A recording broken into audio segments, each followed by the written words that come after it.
बिस्मिल्लाहिर्रहमानिर्रहीम। अस्सलाम वालेकुम स्टूडेंट्स, आज की इस वीडियो में हम डिस्कस करने जा रहे हैं एक्सरसाइज 4.2 10th क्लास मैथमेटिक्स और क्वेश्चन नंबर 3 हम इस वीडियो में सॉल्व करने जा रहे हैं। तो चलिए बच्चों सॉल्व करते हैं। हमने करना क्या है, resolve it into partial fraction. लफ्ज पार्शियल पार्ट से निकला है, इसका मतलब होता है हिस्से। तो हमने यहाँ एक बड़ी फ्रैक्शन को उसके पार्ट्स में चेंज करना है। ठीक है बच्चों, ओके। तो ये हमारे पास आ गया क्वेश्चन। ठीक है, आपके पास जब क्वेश्चन आता है, कोई भी क्वेश्चन आए, सबसे पहला स्टेप, जो स्टेप बता रहा हूं बच्चों, इसको अच्छे तरीके से समझ लें। बस ये स्टेप माइंड में रखें। क्वेश्चन जिस भी एक्सरसाइज का आ जाए, जो भी क्वेश्चन आ जाए, बहुत आसानी से सॉल्व कर लेंगे। जब आपने क्वेश्चन देखा, फर्स्ट लुक में आपने ये चेक करना है कि ये प्रॉपर फ्रैक्शन है या इम्प्रॉपर फ्रैक्शन है। ठीक है, अगर इम्प्रॉपर होगी तो उसको पहले प्रॉपर में चेंज करेंगे, डिवाइड करके। ओके, अब वो कैसे चेक करते हैं, ऊपर एक्स की डिग्री चेक करते हैं और नीचे एक्स की डिग्री चेक करते हैं। ठीक है, अब ऊपर एक्स मौजूद ही नहीं है तो ऊपर एक्स की डिग्री 0 है, नीचे एक्स मौजूद तो है ना कुछ तो डिग्री होगी ना। तो इसको देख के ही पता चल जाता है कि ऊपर डिग्री छोटी है, नीचे डिग्री बड़ी है, ये प्रॉपर फ्रैक्शन है। ये चेक करना सबसे पहले जरूरी है, उसके बाद फिर आप इसको सॉल्व करेंगे। ओके, अब हम ये देखते हैं कि ये हमारे पास जो इनकी 4 कैटेगरीज थे क्वेश्चन की, उनमें से किस कैटेगरी में आता है। 4 कैटेगरीज हैं और 4 हमारे पास एक्सरसाइज हैं। हर कैटेगरी की एक एक एक्सरसाइज है। ठीक है, अब देखिए यहां पर x माइनस 1 इस ब्रैकेट में लिखा हुआ है, तो x की हाईएस्ट पावर क्या है, 1, तो इसका मतलब कि ये लीनियर है। ठीक है बच्चों, इसी तरह x प्लस 2 की पावर 2 लिखा हुआ, तो ये x की पावर 1 है, इसका मतलब ये भी क्या है, लीनियर।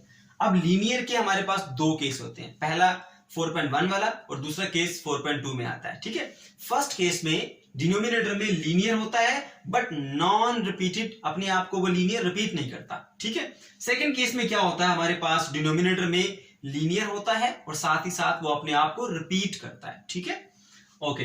अब ये देखिए यहां पर x प्लस 2 की पावर 2 आई, तो इसका मतलब यह है कि ये रिपीट, जब भी आपने होल पावर देखनी है तो कंफर्म रिपीटिशन होती है। जैसे एग्जांपल के तौर पर बता देता हूं बच्चों, a square is equal to होता है a मल्टीप्लाई बाय a। यहां पर इसने a अपने आप को रिपीट कर लिया। इसी तरह से अगर आप करें x प्लस 2 होल स्क्वायर, तो हम इसको लिख सकते हैं x plus 2 multiply by x plus 2। तो देखिए इस ब्रैकेट ने खुद को रिपीट कर लिया ना, तो अगर इसकी पावर 3 होती तो 3 टाइम रिपीट कर लेती, 4 होती तो 4 टाइम रिपीट कर लेती। हमारा मकसद क्या चेक करना है कि रिपीट हो रहा है या नहीं हो रहा। तो देखिए लीनियर रिपीट हो रहा है, तो बच्चों ये हमारे पास सेकंड केस आता है, 4.2 एक्सरसाइज का क्वेश्चन है। यहां से आपने इसको पहचान लिया। अब ऐसे क्वेश्चन को हम कैसे सॉल्व करते हैं, देखिए आपने लिखना है क्वेश्चन बच्चों ऐसे, 9x minus 1 x plus 2 whole square. बच्चों इन क्वेश्चंस को सॉल्व करते हुए आपकी फुल अटेंशन होनी चाहिए। ये मुश्किल नहीं है, लेकिन क्योंकि लेंथी है तो कहीं ना कहीं कोई चीज आप मिस कर जाते हैं। ठीक है, देखिए अब आपने इसका फार्मूला कैसे लगाना है। फार्मूला लगाने का आसान तरीका यह है कि जब आप देखते हैं कि डिनोमिनेटर लीनियर है और रिपीटेड है, तो आपने a लिखा। अब जो वाला लीनियर जो है वो रिपीट कर रहा है अपने आप को, ये वाला जिसमें पावर ज्यादा है, 2 3 4 कोई पावर है, x प्लस 2, तो आपने x प्लस 2 लिखा। यहां पर इसकी पावर कितनी है, 2, तो आपने पावर 1 से स्टार्ट करना है। ठीक है, पावर लिखनी है 1, फिर प्लस करेंगे, फिर b, उसी को दोबारा लिखेंगे x प्लस 2 और एक पावर बढ़ा देंगे, 1 से चली जाएगी 2 के ऊपर। अब एक एक करके बढ़ाते रहेंगे, कब तक, जब तक इसके बराबर पावर ना हो जाए, क्योंकि 2 या तो एक बार 1 रखा, अगली बार 2 रखा। अगर यहां 3 होता ना तो c divided by x plus 2 की पावर 3 करता, 4 होता तो आगे चला जाता एक स्टेप और। ठीक है, तो हमने यहां तक इसको लिख दिया। उसके बाद यहां एक लीनियर भी नजर आ रहा है आपको, x माइनस 1, तो ऐसे कोई भी लीनियर नजर आएगा तो उसको आप c के नीचे या नेक्स्ट जो भी आपके पास है a b c के बाद, उसको लिखने के बाद x माइनस 1 लिख दे। ठीक है, ये बन जाएगी हमारी इक्वेशन नंबर 1। ठीक है बच्चों, अब आप जानते हैं, मैं पहले भी बता चुका हूं कि फार्मूला अप्लाई करने के बाद इन तमाम पूरे चैप्टर के तमाम क्वेश्चन में ये स्टेप सेम है। जो क्वेश्चन का डिनोमिनेटर होता है उसको पूरी इक्वेशन से आप मल्टीप्लाई कर देते हैं। ठीक है, क्वेश्चन का डिनोमिनेटर क्या है, x minus 1 into x plus 2 whole square, तो आपने यहाँ पे नोट लिखना है, multiplying both side by x minus 1 into x plus 2 whole square. ठीक है, मैं डायरेक्ट कर रहा हूं यहाँ पर, x minus 1 into x plus 2 whole square multiply by 9 divided by क्या था इसके नीचे, x minus 1 into x plus 2।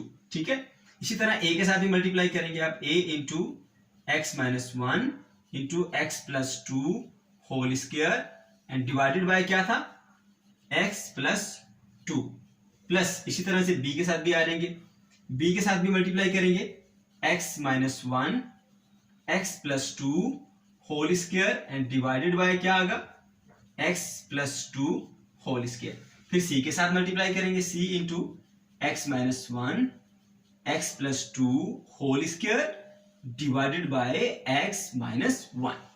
अच्छा बच्चों, अब हम सिंप्लीफाई करेंगे। देखो यहां पर x माइनस वन वाली ब्रैकेट इस ब्रैकेट से कट गई, x plus two whole square, यहां पर होल स्क्वायर था, x प्लस होल स्क्वायर से कट गई, ये देखिए होल स्क्वायर था, बाय मिस्टेक यहां पर मैंने मिस कर दिया उसको।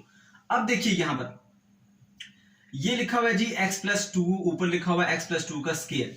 तो अगर a का स्क्वायर ऊपर लिखा हो और नीचे a लिखा हो तो क्या आंसर आता है बच्चों, a आता है। ठीक है, कैसे, a multiply by a divided by a से कट गया तो a बच गया। तो सिंपली क्या करेंगे, हम इस पूरे को हम इसके स्क्वायर से खत्म कर देंगे। ठीक है, यानी ऊपर ऐसी दो ब्रैकेट्स है, नीचे एक है, तो एक ब्रैकेट इससे कट गई तो आपके पास सिर्फ और सिर्फ x प्लस टू वाली ब्रैकेट बच जाएगी। ठीक है, यहां पर ये पूरी ब्रैकेट इस पूरी ब्रैकेट से कट जाएगी, ये पूरी ब्रैकेट इस पूरी ब्रैकेट से कैंसिल हो जाएगी। अब यहां पर क्या बचा, सिर्फ और सिर्फ 9 is equals to a into x minus one into x plus two plus b into x minus one plus c into x plus two whole square, that is equation number 2। ठीक है बच्चों, ये काम कर लिया आपने। अब याद रखें हमारा मकसद क्या, हम करने क्या जा रहे हैं, हमें a b और c की वैल्यू फाइंड करनी है, फाइंड करके इस इक्वेशन नंबर 1 में पुट करनी, यही हमारा आंसर होगा। ठीक है, तो हमने a b c की वैल्यू कैसे फाइंड करनी है, इसके नीचे जो लिखे हुए लीनियर है ना, इनको रखें आप जीरो के इक्वल। जैसे हमें ये x प्लस टू एक लीनियर नजर आ रहा है, x plus two is equal to zero, x की वैल्यू निकाले यहां से आपको x की वैल्यू मिलेगी, x is equal to minus का 2। ठीक है, x is equal to minus 2 आ गया, ये वैल्यू पुट करें आप इक्वेशन 2 के अंदर, put this value in equation 2। Equation 2 के अंदर ये वैल्यू हम पुट करेंगे, यहां पर 9 है, a इंटू एक्स की जगह पर पुट करेंगे 2 माइनस का 1 इंटू यहां पर माइनस 2 पुट करना था क्योंकि हमें माइनस 2 चाहिए। ठीक है, x की वैल्यू माइनस 2 और ये plus 2 plus b into x की वैल्यू माइनस 2 और ये minus 1 plus c into minus 2 और ये प्लस का 2 उसका स्क्वायर। ठीक है, अब देखिए जहां जहां पर हमें x नजर आया ना, वहां हमने उसकी वैल्यू माइनस 2 पुट कर दी। देखिए यहां पर x की जगह माइनस 2, ठीक है, यहां भी माइनस 2, यहां भी माइनस 2, यहां भी माइनस 2। अब देखिए प्लस 2 माइनस 2 हो जाता है 0, 0 इससे मल्टीप्लाई होगा 0, फिर इससे मल्टीप्लाई होगा, ये सारे का सारा क्या हो जाएगा 0, तो इसकी जगह पे आप लिखेंगे 0। ठीक है, तो अब माइनस का 2 और माइनस का 1 कितना होता है, माइनस का 3, माइनस 3 को b से मल्टीप्लाई किया, माइनस 3b आएगा। इसी तरह से प्लस का 2 माइनस का 2 कैंसिल हो गया 0, 0 का c से मल्टीप्लाई करें, ये भी क्या हो जाएगा 0 हो जाएगा। ठीक है, तो यहां पर 9, तो ये आपको मिलेगा जी 9 is equal to minus 3b। ठीक है, आपको b की वैल्यू चाहिए, तो 9 डिवाइडेड बाय माइनस 3 करें तो क्या आंसर मिलेगा आपको, 3 1 था 3, 3 3 था 9, minus 3, so b is equal to minus 3। ये आपको एक वैल्यू यहां से मिल गई।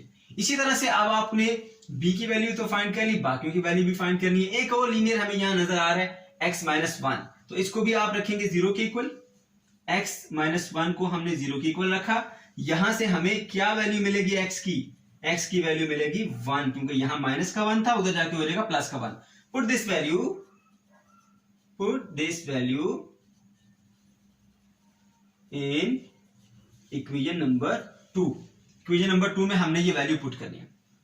ठीक है बच्चों, तो इक्वेशन नंबर 2 हमारे पास कहां है जी, ये रही इक्वेशन नंबर 2, इसमें ये वैल्यू पुट कर देंगे। मैं यहां लिख देता हूं 9 इज इक्वल टू a, और यहां पर x की जगह पर वैल्यू पुट कर दूंगा हम 1 माइनस 1, ठीक है, इंटू 1 प्लस 2, ठीक है, ये भी पुट होगी वैल्यू, प्लस ये आ गया हमारे पास b की जगह लिखेंगे, यहां पर प्लस का 1 आ गया, माइनस का 1, ये वैल्यू पुट होगी, plus c into 1 plus 2 whole square. अब बच्चों यहां पर देखो 1 माइनस 1 क्या होता है 0, तो 0 जब इससे मल्टीप्लाई होगा पूरे का पूरा टर्म क्या हो जाएगा 0 हो जाएगा। ठीक है, यहां पर आप 0 लिखते हैं। ओके, प्लस 1 माइनस 1 क्या होता है 0, 0 को b से मल्टीप्लाई करेंगे पूरे का पूरा टर्म हो जाएगा 0। ओके, 1 प्लस 2 कितना होता है 3, और 3 का स्क्वायर क्या होता है 9। ठीक है, 1 + 2 3, 3 का square 9, 9 multiply by c is 9c। ठीक, अब यहां पर क्या मिल रहा है 9 इधर, और इधर क्या बचा सिर्फ और सिर्फ 9c। तो यहां से पता लगा बच्चों कि आपके पास c की वैल्यू क्या है 1, क्योंकि आप क्या करेंगे c की वैल्यू निकालने के लिए 9 को 9 से डिवाइड कर देंगे, 9 9 दा 1 होता है, तो c की वैल्यू क्या मिली आपको 1 मिली c की वैल्यू। ठीक है, c की वैल्यू आ गई 1, तो आपके पास b की वैल्यू भी मिल गई, c की वैल्यू भी मिल गई, दो लीनियर थे, आपने पुट करके ये वैल्यू फाइंड कर ली। अब आपको चाहिए वैल्यू a की। ठीक है, लेकिन बच्चों एक x + 2 वाला लीनियर था वो भी यूज हो गया, एक x - 1 का लीनियर था वो भी यूज हो गया, तो फिर क्या करेंगे, फिर आपको अब करने हैं कोफिशिएंट कंपेयर। ठीक है, तो कोफिशिएंट कैसे कंपेयर करते हैं चलिए देखते हैं। पहले मैं इसको लिखूंगा इक्वेशन नंबर 2 को अगेन यहां पर लिखा हमने 9 is equals to a into x - 1 x + 2 plus b into x - 1 plus c into x + 2 whole square. क्या करना है बच्चों, 3 स्टेप है यहां पर। पहले आपने इन दोनों ब्रैकेट्स को मल्टीप्लाई कर लेना है, ठीक है, और इसका स्केयर ओपन कर लेना है। मैं रफ में यहां पर करता हूं ताकि आपको समझ आए कंप्लीट। x - 1 इंटू x + 2 है ना, इन दोनों को मल्टीप्लाई करके देखें क्या मिलता है, x इंटू x का square, x into 2 2x, -1 into x -x, -1 into 2 -2। ठीक है, तो ये बन जाएगा x का स्केयर, 2x - x कितना होता है x - 2। ठीक है, ये एक वैल्यू आपके पास आ गई इनको मल्टीप्लाई करने वाली। ठीक है, यहां से उठा के अब यहां पर पुट करें, 9 is equal to a into x का स्केयर प्लस x - 2। बच्चों इसको रफ में मल्टीप्लाई कर लिया करें ताकि आपको बाद में फिर दिक्कत ना हो, plus b into x - 1 plus c। अब c के साथ क्या है, इसको भी स्केयर ओपन करेंगे। ठीक है, यहां पर लिखा हुआ है x + 2 whole square, x + 2 whole square, तो यहां पर a + b होल स्केयर का फॉर्मूला ओपन होगा, a का square plus 2ab plus b का स्केयर। ठीक है, तो x का स्केयर x स्केयर रहेगा, 2 इंटू 2 4 प्लस x 4x बन जाएगा, प्लस 2 का स्केयर कितना होता है 4। तो ये मिल गया आपको, ये आपने यहां पर लिख देना बच्चों, x का स्केयर प्लस 4x प्लस का 4। ठीक है, तो ये काम करने के बाद अब आपने ये इसको रफ वर्क में यहां से हटा देता हूं ताकि हम इधर सॉल्व कर सकें। ओके, अब ये कर लिया बच्चों। ऐसा करने के बाद a के साथ इस ब्रैकेट को पूरी मल्टीप्लाई कर दी, b इस ब्रैकेट के साथ और c को इस ब्रैकेट के साथ आपने कर देना है मल्टीप्लाई। कोफिशिएंट कंपेयर करने से पहले आपको ये स्टेप करना बहुत जरूरी है। तो ax का स्केयर बन जाएगा प्लस ax बन जाएगा और माइनस का 2a बन गया। ठीक है, a को इससे तीनों से मल्टीप्लाई किया, इसी तरह b को x से मल्टीप्लाई किया bx बन गया, b को -1 से मल्टीप्लाई किया -b बन गया, c को x स्केयर से मल्टीप्लाई किया तो c x का स्केयर बन गया। इसी तरह से बच्चों क्या हुआ, c को 4x से मल्टीप्लाई किया 4cx बन गया, c को 4 से मल्टीप्लाई किया तो 4c बन गया आपके पास। ठीक है, ये आपने कर लिया काम। अब क्या करना है, ये जो x स्केयर वाले हैं इनको लिख देंगे, यानी तरतीब से पहले x स्केयर वाले, फिर x वाले और फिर बिना x वाले। ax का स्केयर आ गया, ये इस्तेमाल हो गया, हमने यहां लिख लिया। और कौन सा है, ये x स्केयर वाला है, प्लस का cx का स्केयर। ठीक है, और तो कोई भी नहीं है x स्केयर वाला। अब हम x वाले लिखेंगे, प्लस ये ax आ गया हमारे पास, और कौन सा, ये bx भी आ गया हमारे पास, और कौन सा, ये 4cx भी आ गया। इसके अलावा तो और x वाला कोई भी नहीं है। अब बिना x वाले लिखेंगे यहां पर। ठीक है, -2a, उसके बाद क्या है माइनस का b और प्लस का 4c। ठीक है बच्चों, यहां पर लिखा हमने 9 इज इक्वल टू दिस। अब देखिए ये जो x स्केयर वाले है ना, ये सारे x स्केयर वाले, ये सारे x वाले और ये सारे बिना x के, इनसे आपने x स्केयर को कॉमन ले लेना है। तो क्या मिलेगा आपको, a प्लस c। इसी तरह बच्चों इनसे आपने x को कॉमन ले लेना है, मिलेगा a plus b plus 4c।